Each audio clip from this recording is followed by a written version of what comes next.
에스라 3장 1에서 13절 말씀입니다. 3장. 이스라엘 자손이 각자의 성읍에 살았더니 일곱째 달에 이르러 일제히 예루살렘에 모인지라. 요사닥의 아들 예수아와 그의 형제 제사장들과 스알디엘의 아들 수룹바벨과 그의 형제들이 다 일어나 이스라엘 하나님의 제단을 만들고 하나님의 사람 모세의 율법에 기록한 대로 번제를 그 위에서 드리려 할세. 무리가 모든 나라 백성을 두려워하여 제단을 그 터에 세우고 그 위에서 아침 저녁으로 여호와께 번제를 드리며 기록된 규례대로 초막절을 지켜 번제를 매일 정수대로 날마다 드리고 그 후에는 항상 드리는 번제와 초하루와 여호와의 모든 거룩한 절기의 번제와 사람이 여호와께 기쁘게 드리는 예물을 드리되 일곱째 달 초하루부터 비로소 여호와께 번제를 드렸으나 그때의 여호와의 성전 지대는 미처 놓지 못한지라. 사랑하는 형제 여러분, 8월 16일 수요일 새벽 묵상에 오신 것을 환영합니다. 주전 537년 하나님의 섭리로 감동된 바사왕 고레스의 조서에 따라 팔레스타인으로 귀환한 유대의 백성들은 일단 각자의 고향으로 돌아갔다가 약 3개월 후인 7월이 되자 일제히 예루살렘으로 모여서 성전 재건 준비에 들어갑니다. 7월은 태양력으로는 9, 10월입니다. 1절에 이스라엘 자손이 각자의 성읍에 살았더니 일곱째 달에 이르러 일제히 예루살렘에 모인지라. 귀환 백성들은 우선 각 성읍에서 약 3개월 동안 삶의 터전을 닦았고요.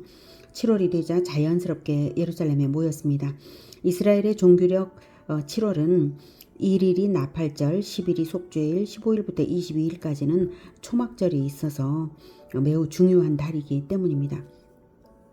2절 요사닥의 아들 예수아와 그의 형제 제사장들과 요사닥의 아들 예수아가 당시 대제사장이고요. 다음에 스알델의 아들 수룹바벨과 수룹바벨은 다윗의 후손 왕족으로서 정치적 지도자입니다. 그의 형제들이 다 일어나 이스라엘의 하나님의 제단을 만들고 하나님의 사람 모세의 율법에 기록한 대로 번제를 그 위에 드리려 할세. 그들은 가장 먼저 제단을 만들었습니다. 그동안 단절되었던 하나님과의 관계 회복을 위해 제사를 올려드리는 것이 시급했습니다. 3절 무리가 모든 나라 백성을 두려워하여 제단을 그 터에 세우고 그 위에서 아침 저녁으로 여호와께 번제를 드리며 무리가 모든 나라 백성을 두려워하였지만로 번역하는 것이 더 자연스럽다고 보고요.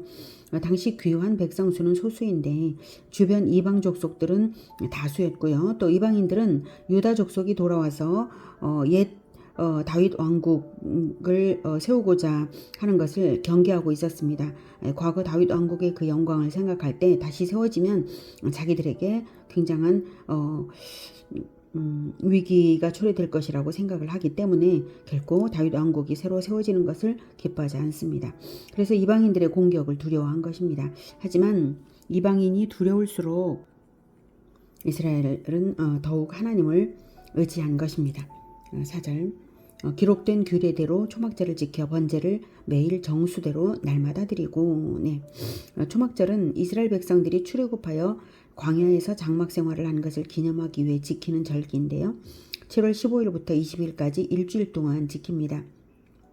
그런데 매일 정수대로 드렸다는 것은 일정한 숫자의 예물이 아니라 상번제 외에 더 드리는 초막절의 번제가 있는데요. 좀 특별하게 드리죠.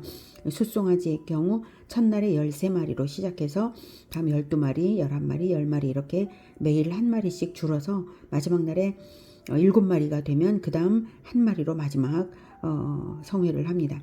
이렇게 총 71마리가 드려지는데 절기의 번제만 그렇고요. 상번제와 또 절기의 속죄 제물들을 다 합하면 총 215마리를 드려야 하는데요. 속죄제는 드리지 못했습니다. 그 이유가 5, 6절에 나옵니다. 그 후에는 항상 드리는 번제와 초하루와 여호와의 모든 거룩한 절기의 번제와 사람이 여호와께 기쁘게 드리는 예물을 드리되 일곱째 달 초하루부터 비로소 여호와께 번제를 드렸으나 그때에 여호와의 성전 지대는 미처 놓지 못한지라. 네, 번제를 드렸으나 그때의 여호와의 성전 지대는 미처 놓지 못했다. 예, 번제는 드렸으나 속죄제는 성전이 없으므로 드릴 수 없었다는 말이죠. 번제는 제단만 있으면 드릴 수 있는데요. 속죄제는 성전에서의 핏부림과 성전 기구들이 있어야 하고요. 대제사장이 들어가야 할 지성소가 있어야 하고요. 향단이 있어야 하는데 이런 조건들이 아무것도 없는 것이죠. 그래서 오직 번제만 드린 것입니다. 그럼에도 불구하고 귀한 백성들은 최선의 제사를 드렸다는 사실이 중요합니다. 그리고 이러한 결핍은 자연스럽게 시급히 성전 건축의 필요성을 느끼게 했습니다. 7절. 이에 석수와 목수에게 돈을 주고 또 시돈 사람과 두로 사람에게 먹을 것과 마실 것과 기름을 주고 바사왕 고레스의 명령대로 백향목을 레바논에서 요빠 해변까지 운송하게 하였더라. 예루살렘에 있는 하나님의 성전에 이른 지 2년 둘째 달에 스알디엘의 아들 수룹바벨과 요사닥의 아들 예수아와 다른 형제 제사장들과 레위 사람들과 무릇 사로잡혔다가 예루살렘에 돌아온 자들이 공사를 시작하고 20세 이상의 레위 사람들을 세워 여호와의 성전 공사를 감독하게 하매 이에 예수아와 그의 아들들과 그의 형제들과 감미엘과 그의 아들들과 유다 자손과 헤나닷 자손과 그의 형제 레위 사람들이 일제히 일어나 하나님의 성전 일꾼들을 감독하니라. 네, 7절에 이에 석수와 목수에게 돈을 주고 대가 지불을 하여서 성전 건축 준비를 했다는 거죠. 석수와 목수는 기술자들이고 또 유다 사람들이겠지만 이제 기술자들이어서 아마 대가를 지불한 것도 같고요. 또 시돈 사람과 두로 사람에게 먹을 것과 마실 것과 기름을 주고 바사왕 고레스의 명령대로 백향목을 레바논에서 요빠 해변까지 운송하게 했더라. 이것은 이 벌목과 건축술이 시돈 사람과 두로 사람은 뛰어나거든요. 그래서 그들에게 고레스 왕의 명령이 있어서 예루살렘 성전 건축에 협력할 의무가 시돈 사람이나 두로 사람에게도 있었습니다. 그래도 먹을 것과 마실 것과 기름을 주면서 대접을 하면서 백향목 운반을 했다는 것입니다. 대가 지불을 성의 있게 했다는 것이죠. 8절. 예루살렘에 있는 하나님의 성전에 이른 지 2년 둘째 달에 귀환 이듬해 주전 536년 2월입니다. 재료 준비를 초막절 때부터 7개월 동안 했고요. 드디어 50년 만에 복구가 시작될 수 있었습니다. 20세 스알디엘의 아들 수룹바벨과 요사닥의 아들 예수아와 다른 형제 제사장들과 레위 사람들과 무릇 사로잡혔다가 예루살렘에 돌아온 자들이 공사를 시작하고 20세 이상의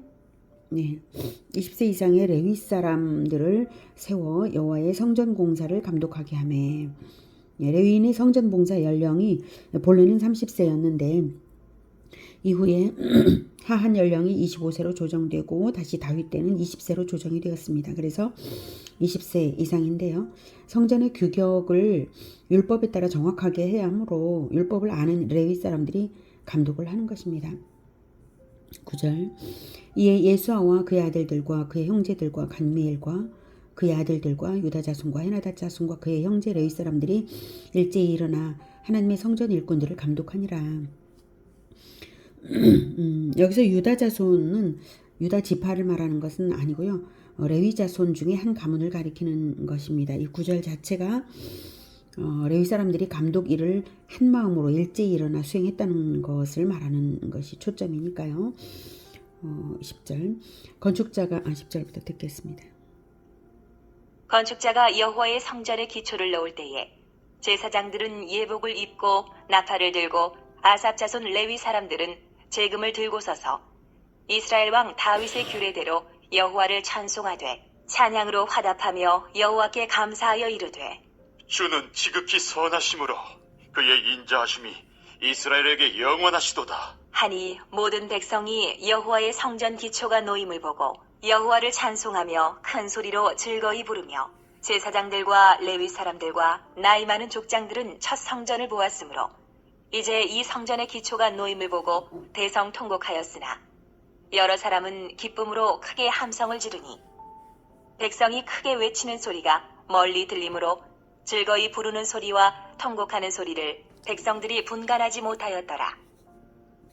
네, 10절에 네, 건축자가 여호와의 성전의 기초를 놓을 때에 제사장들은 예복을 입고 나팔을 들고, 네, 제사장들은 제사를 드릴 때나 절기 때나 전쟁을 시작할 때에 나팔을 불어서 일종의 승리를 선포하는 것입니다.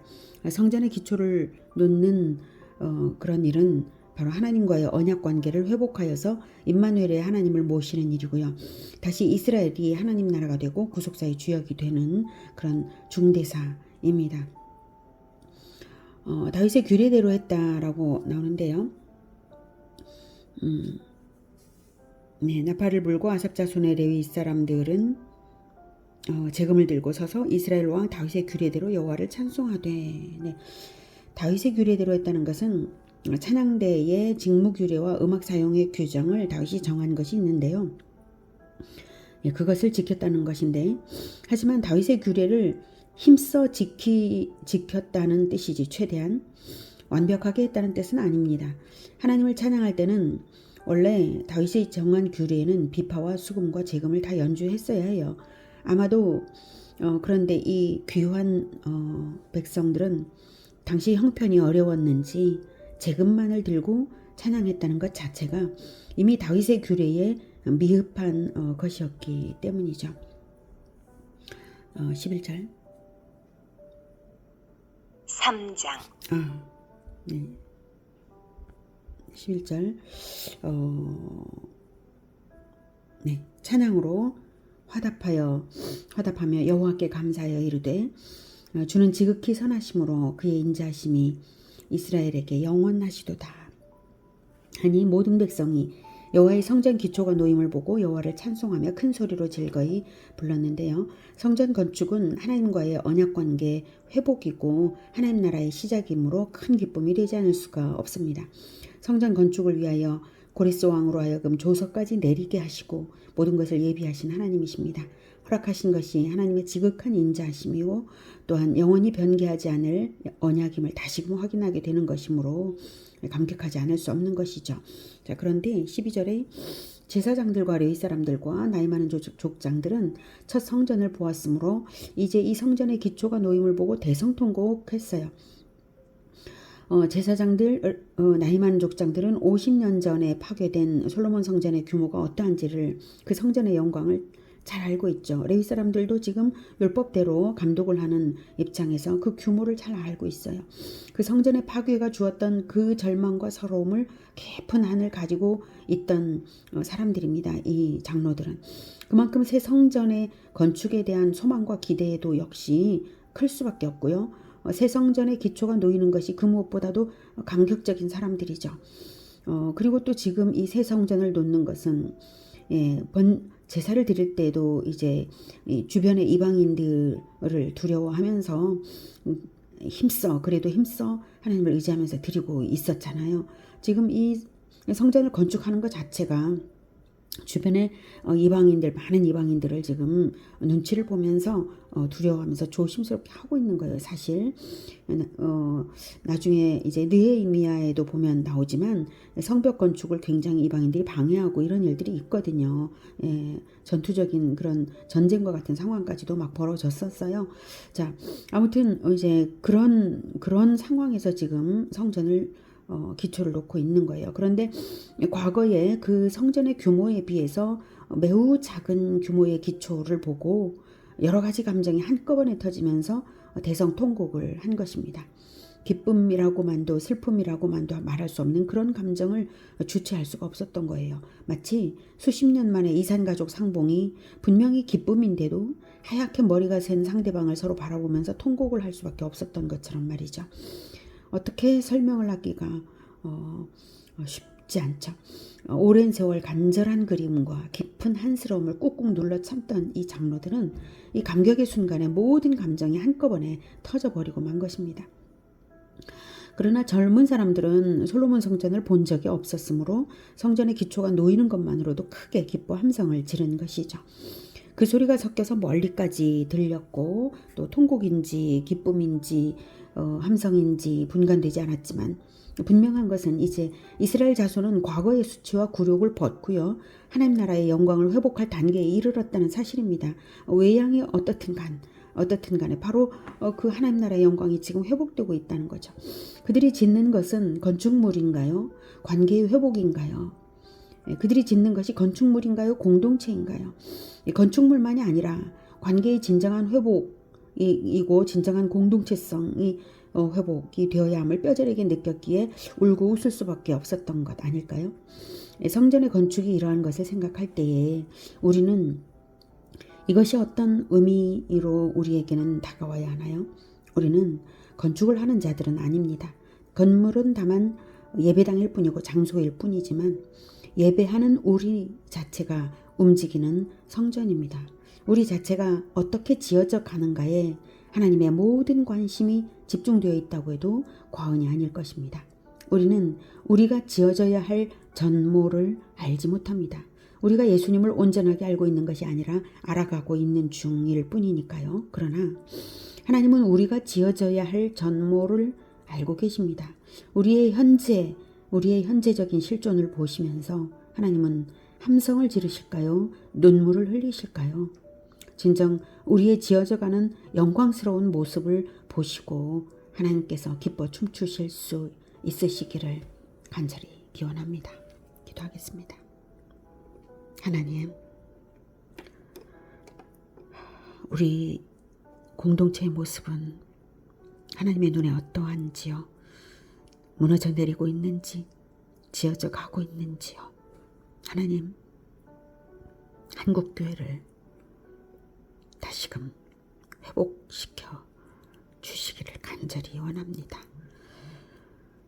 그리고 새로운 세대가 외양에 전혀 개의치 않고 새 성전의 건축을 기뻐 함성 지를 수 있었던 것처럼 우리도 외양의 그 어떠함에도 결코 마음 흔들리지 않고 오직 하나님과의 관계성 회복과 공동체성을 세워가는 이 일에 우리가 마음을 기울여 늘 기쁨으로 끝까지 영광스러운 성전으로 지어져 갈 수 있게 도와주시옵소서.